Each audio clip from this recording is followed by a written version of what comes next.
Hello दोस्तों, DRS Hindi कहानी में आप सबका बहुत बहुत स्वागत है। दोस्तों, इस कहानी का पूरा आनंद उठाने के लिए वीडियो को लास्ट तक ज़रूर देखें। तो चलते हैं, वीडियो स्टार्ट करते हैं। राम प्रसाद अपने परिवार के साथ एक सुखमय जीवन व्यतीत कर रहे थे। घर में उनकी पत्नी दुर्गा, 2 पुत्र, 2 बहुएं और 5 पोतियां संयुक्त परिवार की तरह रहते थे।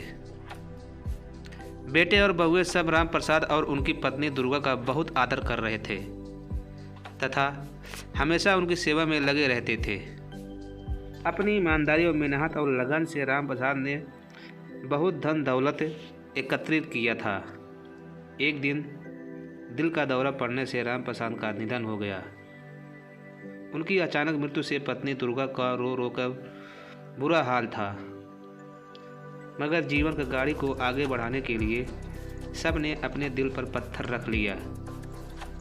राम प्रसाद की मृत्यु के बाद अब सारे धन दौलत के मालकिन उनकी पत्नी दुर्गा हो गई थी। बेटे और बहुएं अब उनकी बढ़ चढ़कर सेवा करने लगी थी। दुर्गा देवी तो यही समझती रही कि क्योंकि अब पति के मृत्यु के बाद वह अकेली रह गई है, इसलिए वह अब बच्चों का सेवा का जिम्मेदारी ली थी।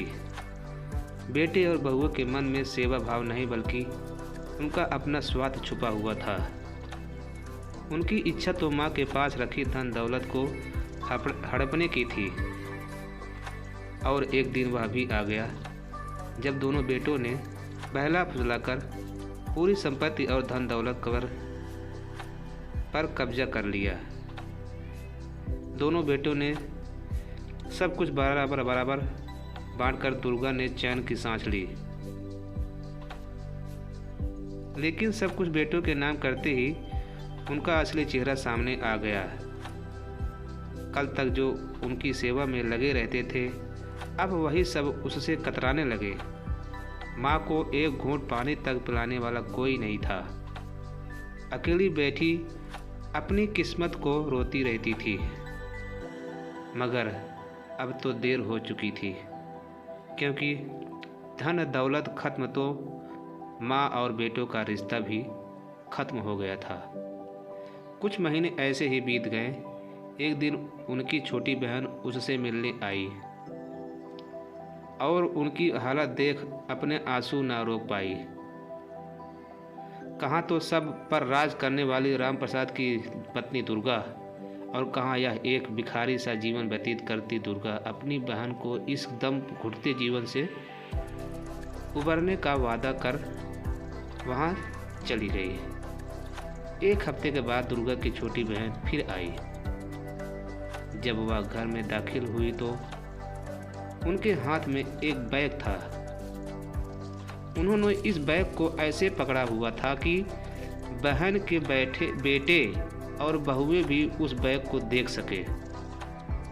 वह बैग ले सीधे दुर्गा के कमरे में गई और ऊंची आवाज में बोली, दीदी, जो गहनों की पोटली आपने मेरे पास रखवाई थी, यह वही है। अब आप इसे अपने पास ही रखो।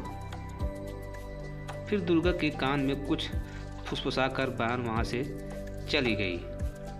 दुर्गा ने तुरंत वह बैग उठाया और अपनी अलमारी में बंद कर दिया। उधर दोनों बेटे और बहुएं कान लगाकर सुन ही रहे थे। उन सबके आंखों में एक अजीब सी चमक दिख रही थी। माँ के पास फिर से गहनों से भरा बैग जो आया गया था, बस फिर क्या था। उन गहनों को पाने के चक्कर में बेटे और बहुएं ने फिर से माँ की देखभाल करना शुरू कर दी। रोज कोई न पकवान बनाता, कोई उनके लिए बाजार से फल ले आता और जरा सी खांसी होने पर डॉक्टर को बुला लिया जाता। इस तरह माँ का पूरा ख्याल रखा जाने लगा। महीनों सालों गुजर गए और सब उन गहनों से भरे बैग की लालच में दुर्गा की खूब सेवा कर रहे थे। आखिर एक दिन ऐसा भी आया जब दुर्गा को लगा शायद अब उनका संसार से कुछ करने का समय आ गया है।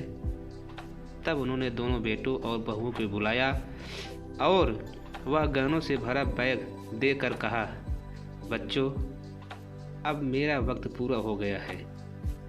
तुम दोनों इस बैग में जो कुछ है उसका आधा आधा ले लेना और हंसी खुशी रहना। बस इतना कहकर दुर्गा ने आखिरी सांस ली और इस दुनिया से विदा हो गई। दुर्गा की मृत्यु के बाद दोनों बेटों और बहुएं ने चैन की सांस ली कि बुढ़िया से छुटकारा मिला तो, और इतने गहने भी मिल गए।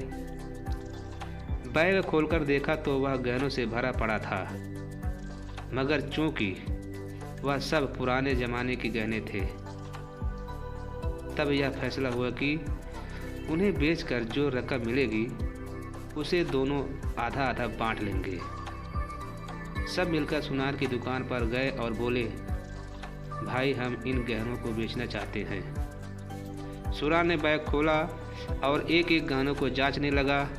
सब गहनों को जांच कर गुस्से से बोला, आप मुझे मूर्ख समझते हो जो यह नकली गहने बेचने चले आए? यह सब तो पीतल के गहने हैं जिन पर सोने का पानी चढ़ा है। भागो यहाँ से। सुनार की बात सुन सबके चेहरे पर हवाइयाँ उड़ने लगी। दिल बैठ गया। क्या हमने इन पीतल को गहनों के लिए बेकार में माँ की इतनी सेवा की? और फिर सब अपना माथा पकड़ बैठ गए। असल में हुआ कुछ ऐसा था कि जब दुर्गा की बहन ने उनकी इतनी बुरी हालत देखी तो उन्होंने एक चाल चलकर पीतल के गहने बनवाकर दुर्गा को दिए थे। इसी चाल की वजह से सारा परिवार दुर्गा की अंतिम सांस तक उनकी सेवा करता रहा। यह कहानी हमें बताती है कि माता पिता की सेवा करना हमारा कर्तव्य है। किसी लोभ या लालच में पड़कर नहीं, बल्कि सच्चे मन और प्यार से उनकी सेवा करनी चाहिए। तो दोस्तों, आशा करते हैं आपको यह कहानी सेवा की कीमत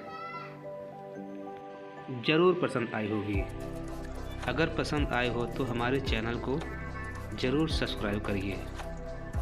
अपने दोस्त को भी यह कहानी ज़रूर सुनाएं। दोस्तों मिलते हैं आप सबसे अगले वीडियो में। तब तक के लिए नमस्कार। जय हिंद।